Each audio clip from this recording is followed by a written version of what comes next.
Welcome to the very first episode of Greenway Audio Magazine, your go-to source for everything happening in the Missouri cannabis industry.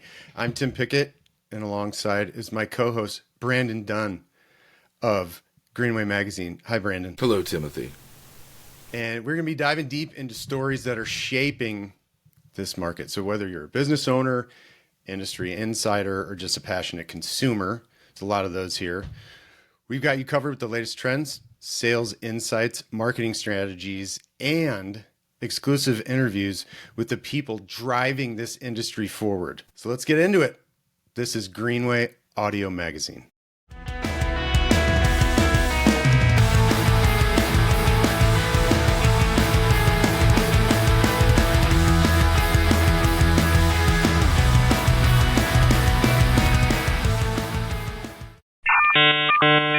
Good Taste Edibles Megadosed Blackberry Yuzu 1000 milligram gummies. Good Taste Blackberry Yuzu gummies are aggressively priced and packed with a megadosed 1000 milligrams of THC per 10. Their head chef and traditionally trained culinary expert, Chef Harold, says it best: don't be a dummy, eat a Good Taste gummy, 'cause a Good Taste gummy tastes good. Proudly crafted in St. Louis, these gummies combine the flavors of ripe blackberries with a burst of zesty, citrus yuzu fruit. No bitterness, just bold, delicious flavor. It's all in good taste. Visit goodtastethc.com to find out where you can purchase blackberry yuzus in a Missouri dispensary near you, and check out their entire flavor and dosage lineup of gummies and baked crispy treats. First off, welcome again to the Greenway Audio Magazine. Brandon and I have been talking about doing this for a long time, a few years, I would say. That sounds about right. Yeah. So, and the reason is simple. Missouri's cannabis industry is moving fast, and there is a lot to cover. And what better place to get all that information, Brandon? What better place to get that than Greenway Magazine online at www.mogreenway.com. That's right. And so what we're doing here is making an audio version of it. What you could call it an audio magazine. In fact, we did. Yeah, we did. Yeah, we did. I think it'd be a really good time to talk about you, Tim. Me? Let's slow it down a little bit. Okay. Let's take a step back. Let's turn down the lights. Let's set the mood. Yeah. Who are these two blokes? In fact, let's turn the lights down quite a bit. Let's get a little comfy here. Let's really get in. Tim, I'd like to know a little bit about you. I'd like to know a little bit about you as a person, but more, I'd like to know a little bit about how you got into the cannabis industry and how this great invention, ideation, project / passion / wonderful addition to the cannabis universe that I call GreenFrame. Well, I guess you call it GreenFrame. Yeah. How'd that come to be? Wow. Brandon, that's a great question. Let me start. It should be. You wrote it. A1. Well, I can tell you the story of how I got into cannabis. The cannabis industry, that is, and then eventually cannabis, the plant. Please do.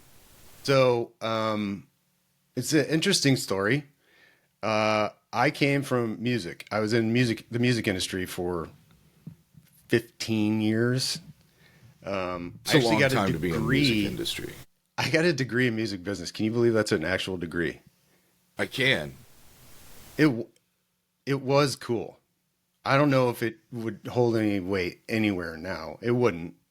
But when I got it, dude, I thought I was freaking so cool. I believe that's accurate.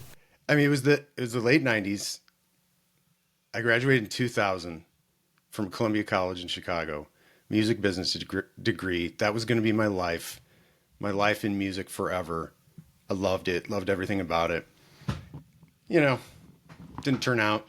Here we are. But That has nothing to do with me. It has everything to do with the music industry. However, I just wanted to give you a little preface to this story.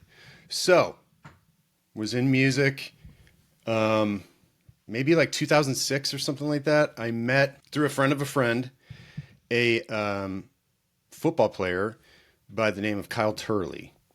I've heard of him. You may have heard of him. Yes. So, That's another guy that really likes New Orleans. Loves New Orleans, and New Orleans loves him. Holy crap. That's accurate. Let me tell you. Still Turley jerseys down there all the time. So here's the deal. Rip a man's head off and throw it into the stands. They're going to remember you. Yes, if you want to know what a lot of people know him by is the wonderful flying of the helmets, which he actually wrote a song about called Flying Helmets. Look that up. It's a wonderful song. I love it. I apologize. I did not mean to interject so many times. Oh my gosh, I would love for you to... This is conversation. I would love for you to continue. So, met him through a friend, and this friend was like, he played on the Rams at the time, and he goes, "Hey, we just signed this guy from New Orleans. He's right up your alley. You guys are very similar. You like the same music. We're both metalheads. You guys are going to get along really well. He's doing a music benefit concert at Ameristar out there in, where that is. Yeah, St. Chuck. So, did this benefit. Me and the wife went out there, met him afterwards. We were talking, really hit it off. We had a lot of similar friends in the industry.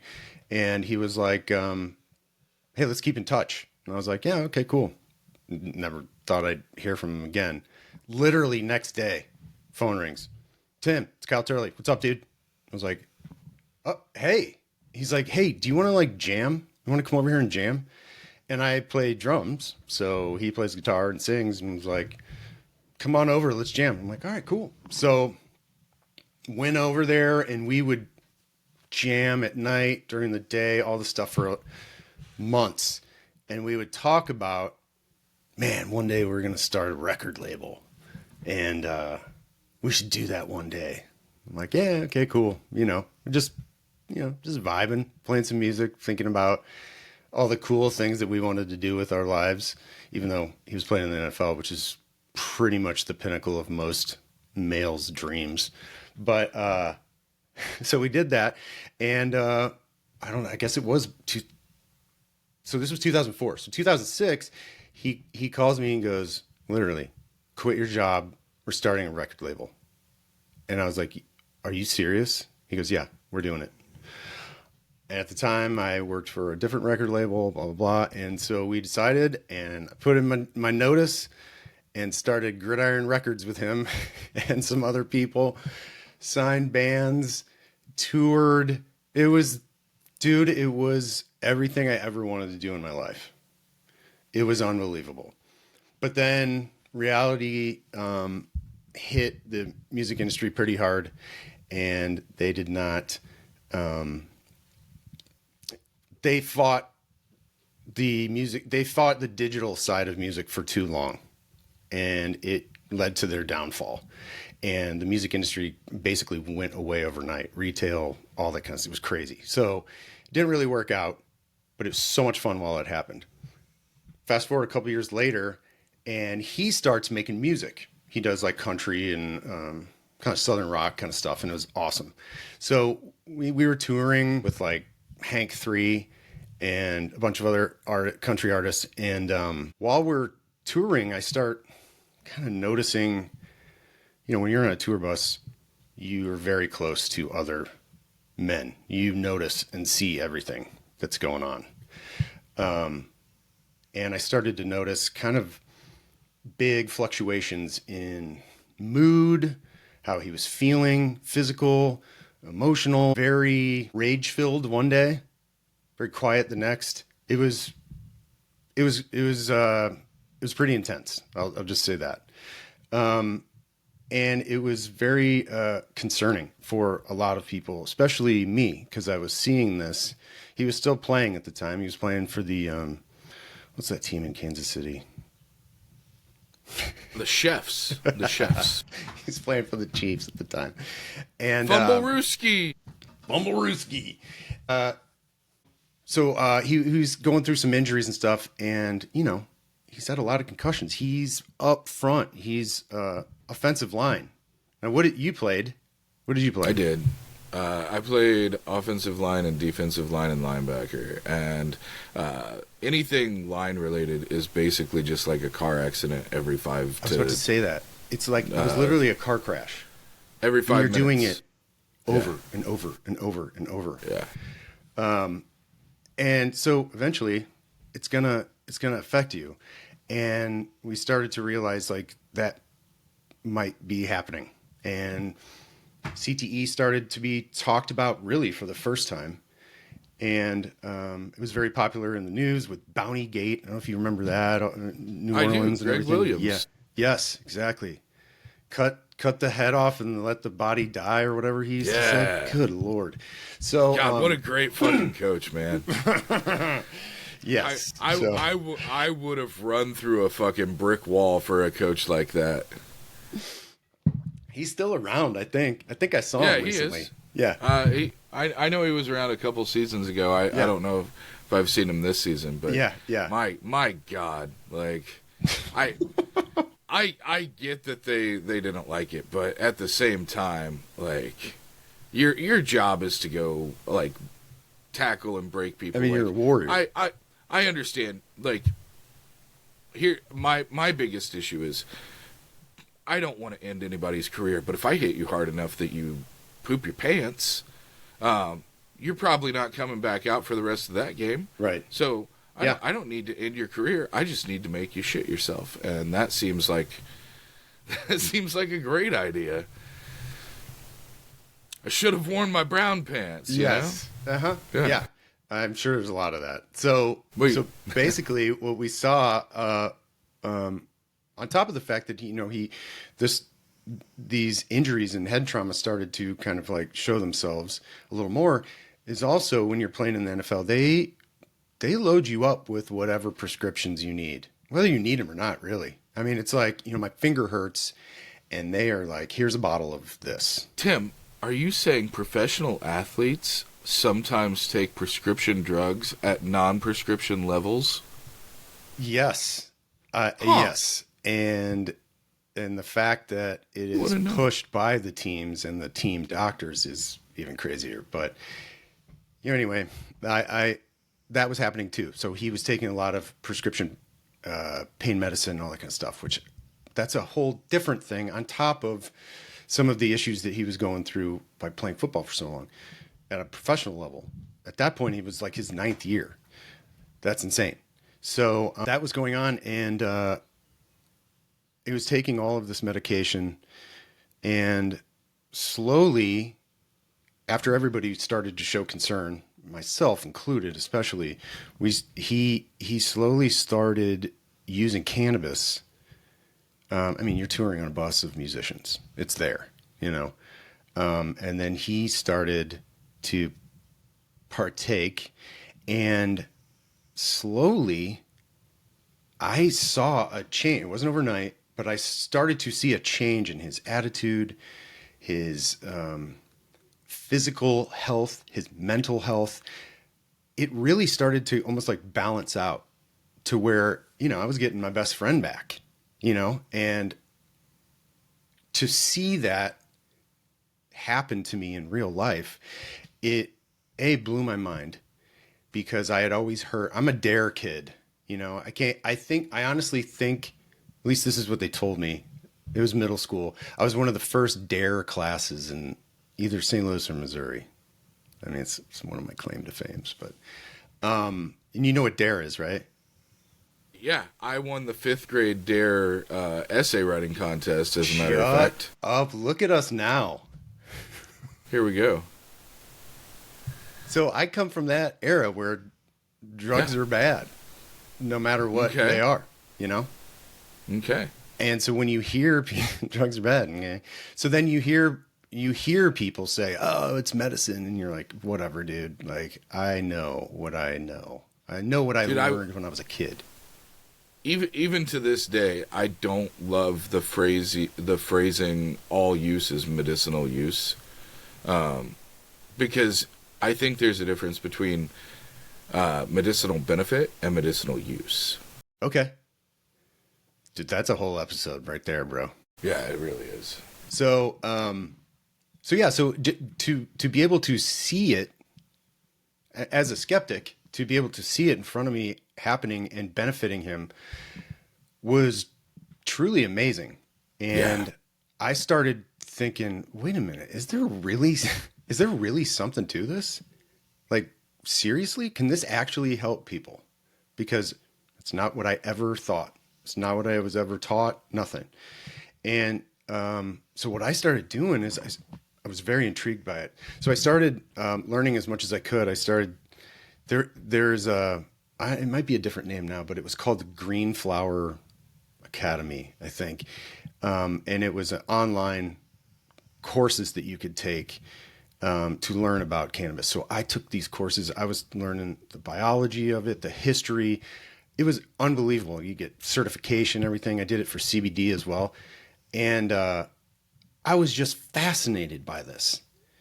So fast forward a few years and CBD starts to come out. Maybe like 2016, CBD started to like people. It was when people thought CBD was weed, like CBD. Oh yeah. Am I going to pass a drug test? Like that kind of stuff. People didn't understand it.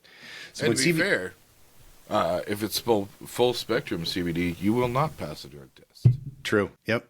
So that started to, come out and started to gain a little popularity. And then people started talking here, hey, maybe we can pass this medically. 2018, I thought, no way, but it became a reality.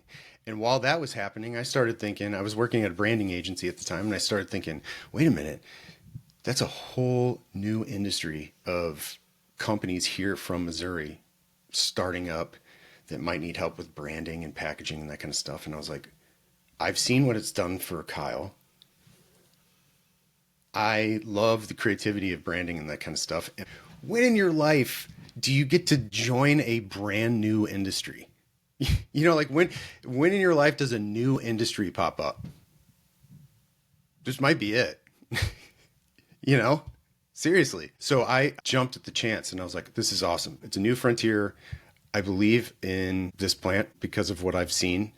And what a cool way to help all these local businesses. So that's long-winded, but that's how I got into it, was literally from a personal experience I had with one of my closest friends. And that's why I'm still talking about it today. And this was like 2010 is when this story started.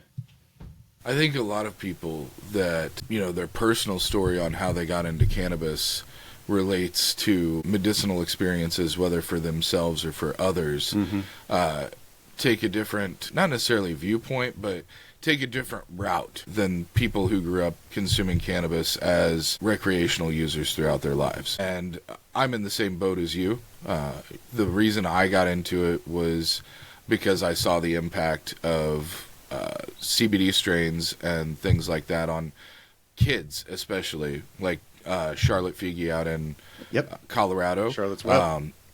Eric Schmidt, who's a U.S. senator here, but before that, he was a state senator and worked in the Capitol here in Jefferson City. His son is one of the main reasons that we had access to very low-dose THC, but to cannabis in any form in Missouri prior to the legalization of medical marijuana. That's kind of how Mitch Myers and Noah's Ark and a few of the other companies that came into the marijuana space got their start, was in growing cannabis for encephaloptic seizures.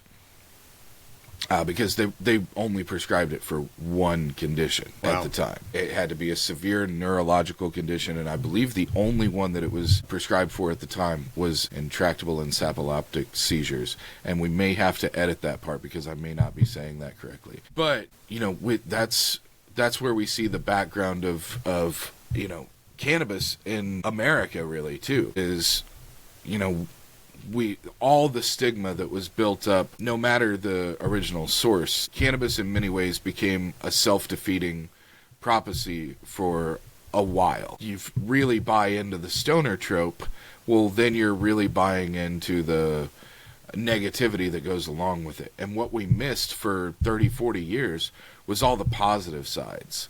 You know, we spent so much time with Sean Penn and Cheech and Chong that we didn't realize that, you know, Grandma and Grandpa weren't shaking from Parkinson's if they took a couple puffs. Right. And so the medical side is what drew me in as well. I think it's what drew several people in. The evolution of the industry, I think to your point, one of the last things you said was, how often do you get to be at the beginning of something?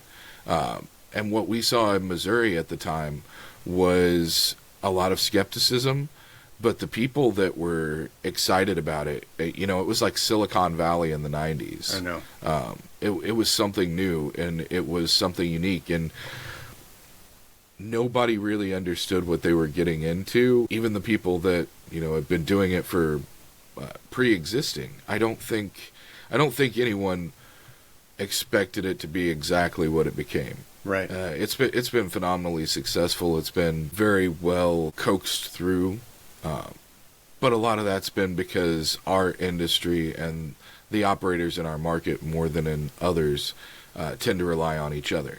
And I think that's one of the cool parts of what we're doing as well is, you know, we're relying on each other because you're better at driving things forward than I am. You. Well, you know, one of the things that I think is going to be really cool about this platform is having these different people on to be able to talk about, you know, I hate saying the word journey, but their journey to this industry, like how they got here, why they got here. Have they been in Missouri? Did they come from other states? You know, a lot of people came from other legalized markets to share their, you know, talents over here. But having people from the top to the growers to, I mean, I have a lot of contacts in cannabis that work on the legal side, on the accounting side, compliance, like branding. Like I love learning every facet of that. And I think one of the cool things about this is that we can bring those stories to life and those people to life because there's a lot of them out there, and there's a lot of amazing people that really care about the right things and, you know, making good product and showing people that this isn't, you know, the devil's lettuce as we grew up to learn, you know. One of my favorite things when I was younger was VH1 Storytellers. Yeah. Oh, yeah. And the only reason it's not one of my favorite things now is because it just doesn't exist in the same way. Right. I've always liked hearing someone be able to tell their story and to be able to tell you the backstory. Yep. You know, we all know the song, but what's the backstory behind it? And that's what I've loved about some of the things we've done with Greenway, like the growing the industry series, the manufacturing success series, our Women to Watch series, is being able to talk to people, allow them to tell their story, but also kind of get the backstory on why are you growing this particular cultivar?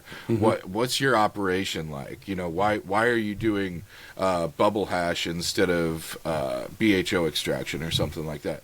Because there's always a reason, and whether it's logistical, whether it's financial, whether it's just, you know, we believe that this was the easiest way to get up and going, or we believe that this creates the purest product. There's no wrong answers because everybody's reasoning is a little bit different, and I think that's kind of the beauty of both the cannabis industry and kind of life in general, is that this industry, more than any other industry, lends itself to everyone. It's evolving to be a little more corporate, but it's not all the way there yet. It's not just a buttoned up corporate suit and tie industry yet.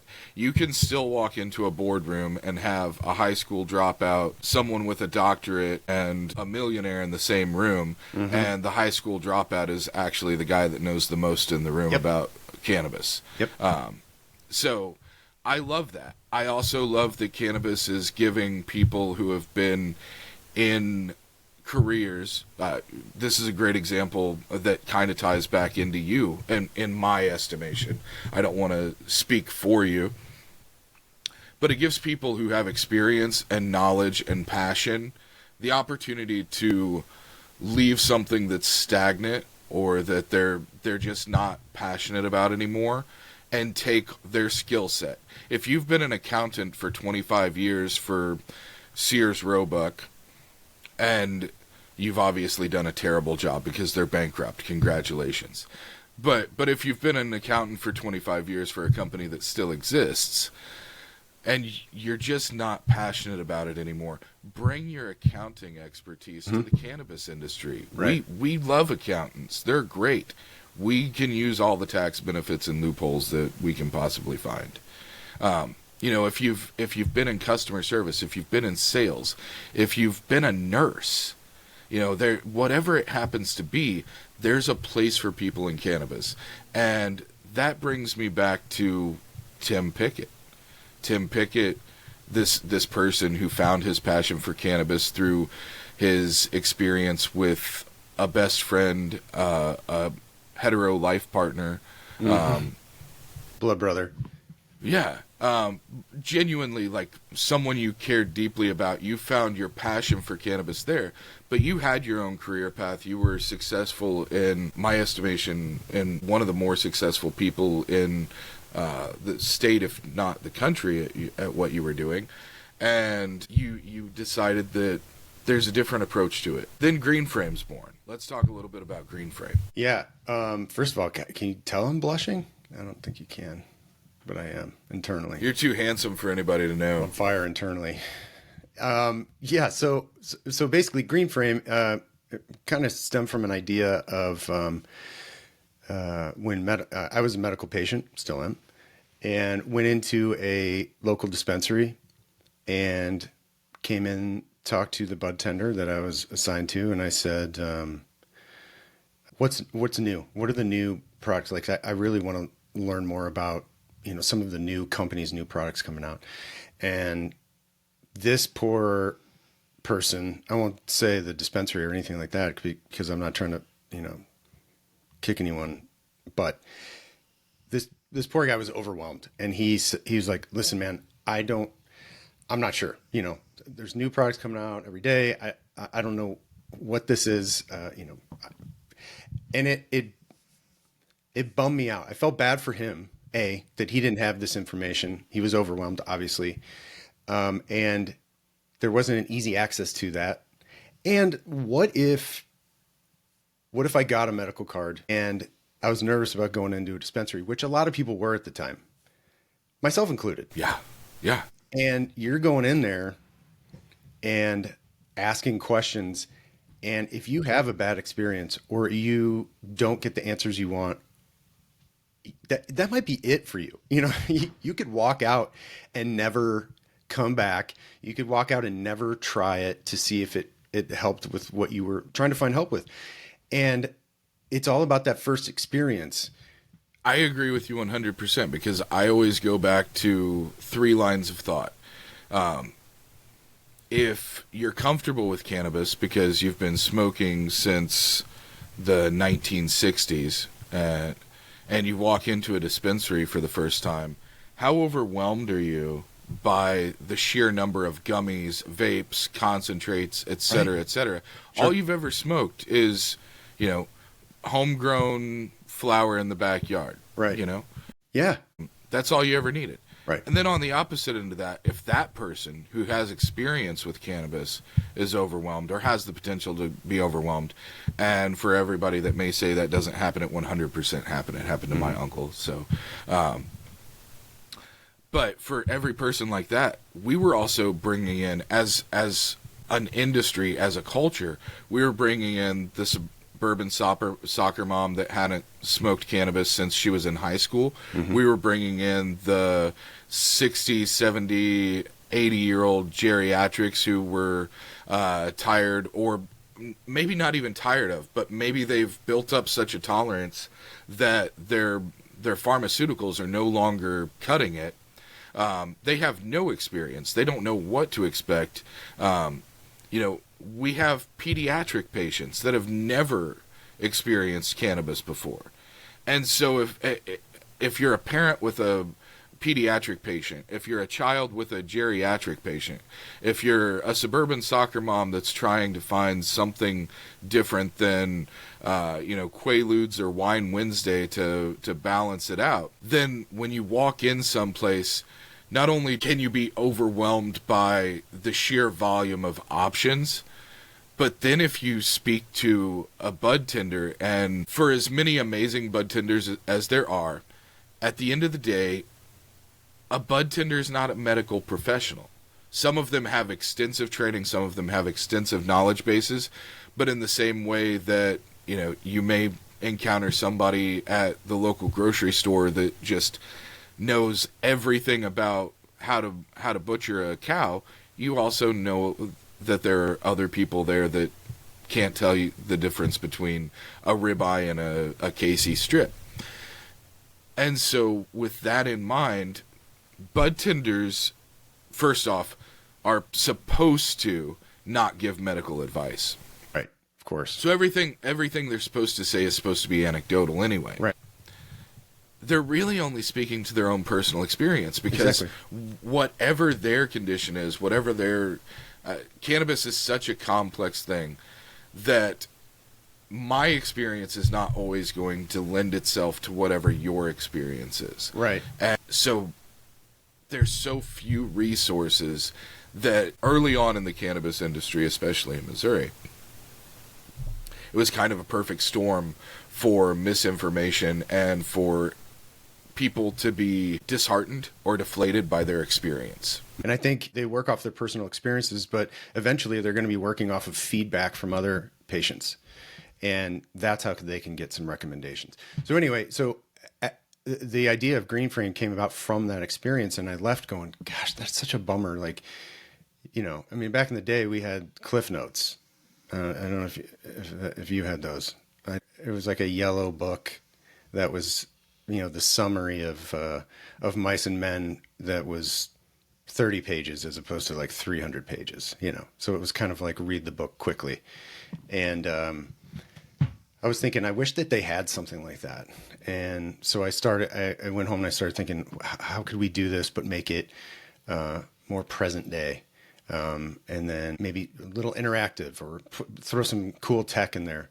And so that's where the idea of GreenFrame came about. I wanted to use QR codes, and like at the time, this was COVID era. So like, who had a bigger comeback than the QR code during COVID, during quarantine? That thing was a joke prior to that. And then all of a sudden that was your only option to get a menu, to get information inside stores, because no one wanted to, hand out things anymore. It was scan this on your phone and don't touch anything. And so I thought, okay, so much so that 2-3 years after the launch of GreenFrame, Missouri changed packaging regulations to allow for QR codes. That's right. That's when I became a billionaire. Just kidding. Did not happen. But so the idea was you scan a QR code, and on the back end, myself and the amazing people I worked with would take that product, make a 3D model of it, and then underneath that has all the information as far as like terpenes, message from the grower. We actually got to talk to the grower and get some information from them. I feel like the grower is like the project manager of stuff. They never really get a voice. They're just like always in the background running stuff, and then handing it off. And then the account manager gets the the sales rep gets the glory. Meanwhile, the grower is the one like producing this amazing strain and this amazing plant. And so I wanted to make sure I got their take and their information on how it was grown and that kind of stuff. And then, you got your top reported effects and that kind of stuff, and information about the brand that's bringing it to you. So I got to develop that idea and work with some amazing companies here in Missouri and outside of Missouri. And the whole journey was awesome and is still going. But being able to merge some of my favorite things, which are tech, branding, and startups, and cannabis. And I got to kind of like mold them all together into this product that is called GreenFrame. My favorite part of GreenFrame is and was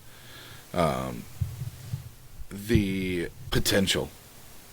Yeah. If you're a cultivator, a manufacturer, any brand, there's really limitless potential. You and I have talked about, and so we won't dive too far into it, but you and I have talked about as a brand, if you're in a medical market, I always look at, I walk into Walgreens, I get a prescription, I come out with a receipt that's a mile long because it's got all this information, it's got these pamphlets and everything else. We don't have that with cannabis, but realistically we should. We should have as much information as possible. And GreenFrame is a place, in my eyes, that you can condense all your medical information. If you're a company like Curio that has, a ton of statistics and data and testing to back up your claims and things like that, it'd be great to have that and be able to scan it. And I don't need to do it every single time, but it'd be nice to go through and have the ability to look at all of that in one place without scrolling through their entire website and,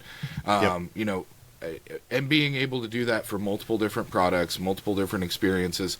Also, talking about being able to talk to the cultivator or the grower, I like hearing brand stories. I like seeing brand stories.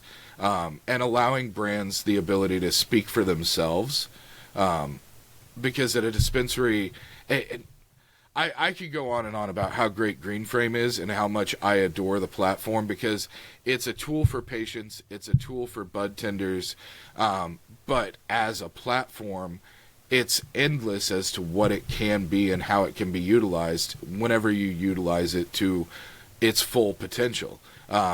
It can tell brand stories, it can incentivize sales, it can offer rewards, it can educate, and it can do all of those things for both consumers and bud tenders. So, well, thank you. Jeez, buddy.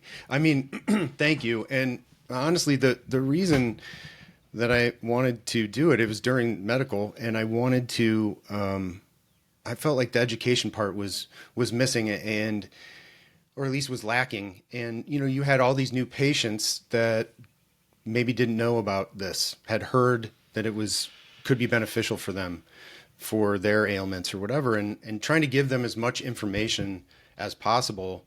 That's what I was trying to do, and I feel like it got there. We it's been a journey for sure, just like any new business, any startup.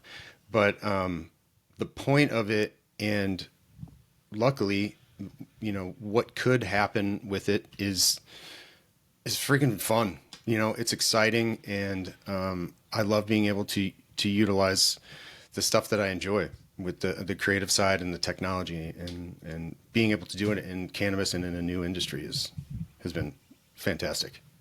That's the beautiful part about both GreenFrame and the cannabis industry, is that education never goes out of style. Right. Learning more about products, learning more about the companies behind them. Those things are never going to get old. Mm-hmm. It's never a bad idea to be able to give more information and more content. in different ways. I agree. I agree. And luckily, I will say, after years of trying to be nominated and eventually being nominated and winning last year, GreenFrame, Best Innovative Product for the Best of the Industry Awards for Greenway, was probably the highlight of my small journey with Greenway and GreenFrame. It was unbelievable. It was a huge accomplishment. We had our whole team out there. It was so awesome. So on behalf of myself and the GreenFrame team, thank you and the Greenway subscribers and people that voted. I think that the type of recognition that GreenFrame garnered and the support that it got from the people in the industry that understand it and get it is the main reason why I see it as such a valuable tool. Because the people that understand it, the people that are utilizing it, really, really get it. And I think it's going to be one of those things where in a year, 2 years, whatever it happens to be, it's going to be like Facebook, where it went from being, this kind of exclusive club, and only a couple people knew about it. You had to have the college email address. At first, it was just one campus. Then it became bigger. I really do think it's that type of thing where once the right person figures out that they're missing out, it's just gonna pop. Because I've seen what companies like Show Me Organics and Tony Billmeyer, who's a brilliant marketer, has been able to do with the platform. I also see the places that I feel like they're missing. Again, this is just me in a vacuum, but if I were a company in Florida or a company in Pennsylvania or any market where it's either medical only or very heavily regulated on the medical side, I'd have GreenFrame slapped on every single thing. I'd have every ounce of information about what we're doing, how we're doing it, why we're doing it, all packed in there. And I'd have the opportunity to tell our brand story and educate. Because the most important part of cannabis, whether it's medical, whether it's adult use, we're past destigmatization. Mm-hmm. I don't think anybody thinks that, if you smoke weed, you're sitting around the house all day. But we're still not to normalization yet. And the way that you get to normalization, past destigmatization, is by education. And for me, GreenFrame is the ultimate hands-on, immediate access education tool for consumers and companies alike.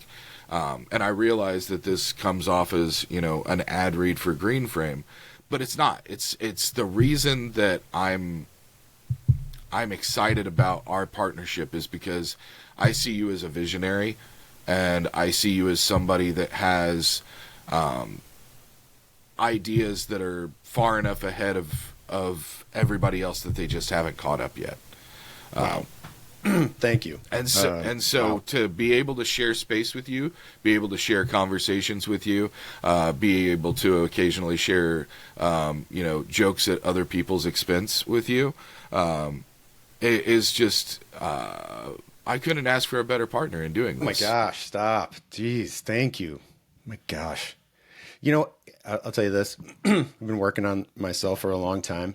I would have stopped you minutes ago and been like, shut up, stop. And then I remember seeing this thing where somebody just said, just take the damn compliment. And I've kind of instituted that. As tough as it is, I'm sure you're the same way. It's like, it's hard to hear somebody say something nice about you. I don't know. I don't know if it's, we grew up in the 80s and 90s, but it's difficult. So thank you. And I did take that to heart. So I appreciate that. And I am honored to be a part of this. I cannot wait to see where this goes. We're going to have so much fun, dude. Like, well, this has been a great conversation, Brandon. I can't wait to do this weekly, hopefully for the rest of my life. And we become like grizzled old podcast bastards. But I think we can do it. I'm already halfway there. I'm grizzled and a bastard, and I'm getting older every day. Well, thank you for listening. Have a great week, everybody. When you demand the finest, every detail matters. At Teal Cannabis, they don't just create products, they craft experiences. From their expertly extracted concentrates to their carefully rolled pre-rolls and precision-engineered vapes, every product is crafted with the highest standards in mind. They believe in quality that speaks for itself. That's why they ensure that each Teal product delivers a smooth, consistent experience every time. Teal Cannabis. Elevate your experience.